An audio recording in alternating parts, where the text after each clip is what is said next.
The original method and results of spectroscopy that was done by Bunsen, apparently, are the best and most clear explanation for my theory. Light travels through the slit and is impacted differently by the scattering material if it has a different energy. There is no interference cancellations, just separate energies.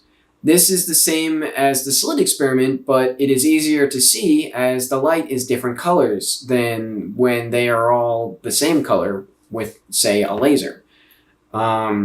So I might have to flash this image up just or something, but basically this is from a lecture that this is from the lectures that I was talking about. And I might share this image because this is just the most obvious, like, proof of proof of my concept. Because when we look at the slit experiment, right, which can be done with 2 slits or 1 slit, and you still get this interference pattern, right? And so we get these points where there's light and there's no light, right? And we get this interference pattern. And so we go, what's going on here, right? And the thing is that because all of the light is the same color, it appears as if, it must be like interacting with itself, because we don't currently think that different light we know it has different energy, right? But we think all light, for some reason, this actually makes no sense. Because light is a spectrum, right? So we assume that if we're shooting out a beam of particles, say we have a green laser, right? Shooting out a beam of green particles in this green light laser, and we assume that every single particle in that laser is actually of the same energy and the same wavelength. And the reason why we do that is because we're like, oh, well, they all have to, like, the way that lasers work, it like bounces like photons back and forth in a material, and then there's like a mirror or whatever, and like they can only get out once they're like all in alignment, right? They all have to work together, right? I think that is a theory based off of wavelengths and is not actually necessarily real. I don't think that that's actually necessarily what is happening here. And even if every single particle coming out of the laser, right? Because these are all photons. If every single one of these millions of photons was exactly the same energy as it leaves the laser, as soon as it leaves the laser, it's interacting with the atmosphere, and it's interacting, like there's different dust particles, and like there's so many factors that would instantly ruin this alignment of energies, right? As soon as it leaves the laser, that all the light being the same is gone. Let alone in the laser, I will give you, okay, it's all the same in the laser, even though I find that unlikely, right? I will give you it's all the same in there, but as soon as it leaves, there is no logical reason to assume that they maintain the same energy. There is no logical reason to assume that is how that would play out, right? Because we know that quantum entanglement, right? I don't even think that that's a whole other thing, but right. So we know that with quantum entanglement, as soon as one particle interacts with another particle, as soon as one particle interaction happens, entanglement starts to decohere, right? And after like 2 or 3 particles, just forget it, it's gone, right? There's no entanglement there, right? And basically entanglement is okay, well, its energy has changed, right? Its energy had to have changed in order for it to decohere, because it interacted with particles. If it interacted with particles, energy changed. If it didn't change its energy while interacting with particles, it didn't interact with them, right? And that's just common sense, right? If it didn't get affected by an interaction, it didn't interact. So we know that it is so easy for these interactions to change the energy of anything, right? So in an open system, right, even if you made it vacuum, right, there's vacuum energy, right? And so you have these fluctuations in vacuum energy, which we know can have impacts on things like electrons and photons and stuff. We know that they can, always, I'm pretty sure we know that, right? I'm pretty sure we know that, can impact these photons, right? So even if there was no, like, atoms or mass or anything, right? There's still vacuum energy that is destroying this. And I'm going way too hard on this for no reason. I got into a serious tangent about this, right? But you're assuming that all of these photons have the same energy.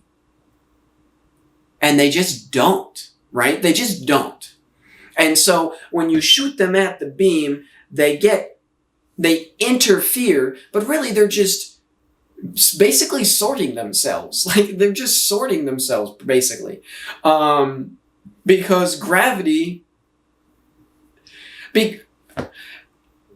because gravity is kind of quantified. Like, it's just like...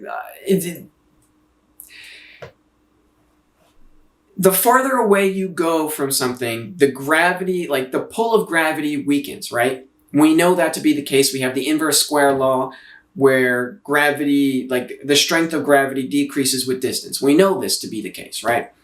And so if we know that it's the case with like planetary objects, why wouldn't it be the case with atoms? Why wouldn't it be the case with literally every particle, right? And so because of this, when the particles go through the slit, they're going through, air and then slits. Like, there's a material there that it's going through, right? And because it's going through this small gap of material, right, the pull of the material on the sides of the slit is going to affect the path of the photons. It's going to bend or warp space-time, as you say, right? And so because this slight bending happens, guess what? Well, now they're bent, but they still travel straight, right? So because of this happened, right, and it's such a short period of time, right, they either get bent or they don't, right? And so they go through, and some go straight through, but some got bent a little bit. So now they keep going straight. Oh, look at that, they interfered. Oh wait, no, they didn't interfere. They just got sorted. Because in order for something to be in this gap, it would have needed to be bent.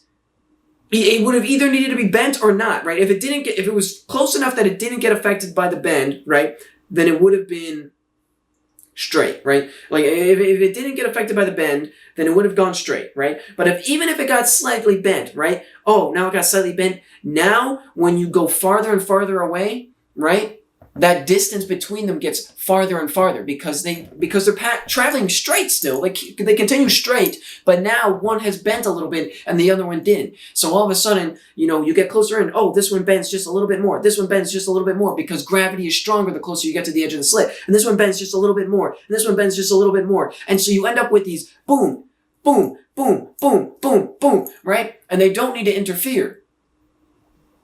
They don't need to interfere for you to get this pattern. And anyway, that was a long, in-depth conversation, but I don't know if I ever properly explained my reasoning behind the slit experiment. So there it is. I think that's pretty much it, right? But so getting back to spectroscopy, right? Instead of it all being the same wavelength, right?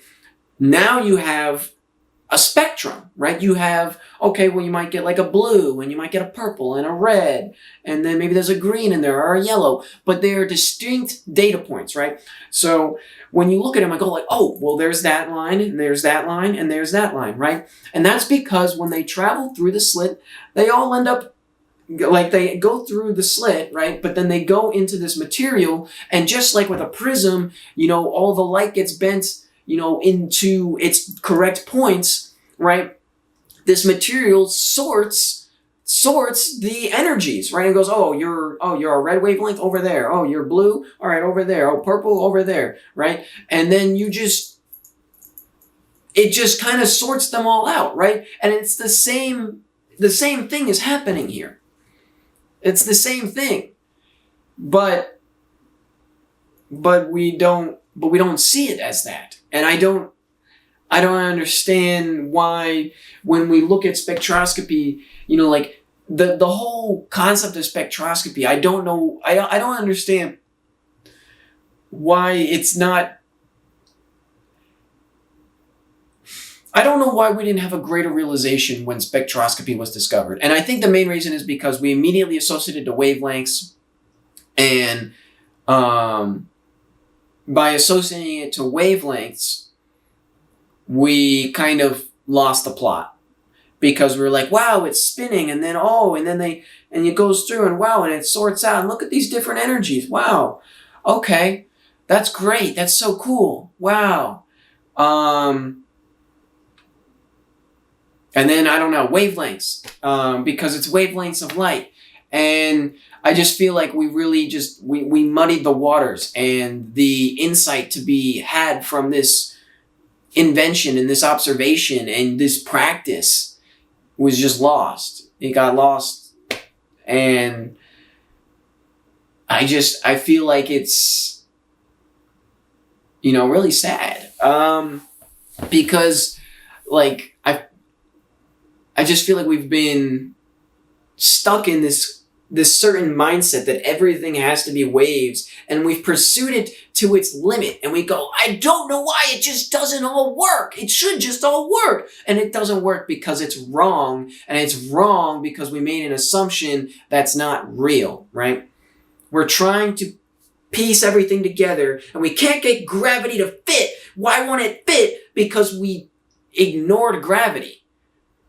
Because we said, oh, well, gravity goes away at this certain point. Like, okay, so I was like, I don't understand why it's so weird. Why is it seen as so weird that we can't get gravity to work? Why is it this great mystery? You can't get gravity to work because you said it's so weak it doesn't affect anything. That's why it doesn't work.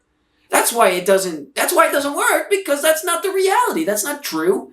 Gravity is actually all these things you think it's not. But that's a whole nother thing. The probably it's just such, it's so ironic. It's hilarious, right? It's so ironic, it's hilarious that we're like, gravity's so weak, it doesn't even do anything, these other forces are just so much stronger than it, gravity, like, we can't get it to fit into our equations, I don't know where it is, and it's been there the whole time, and it's actually the most important thing because it's the only thing, and I think it's so hilarious, and just so absurd, and I just cannot comprehend how no one's put this together yet. And yeah, I don't know. I don't know. I think that's all I wanted to say with this. I just, I don't know. Peace out.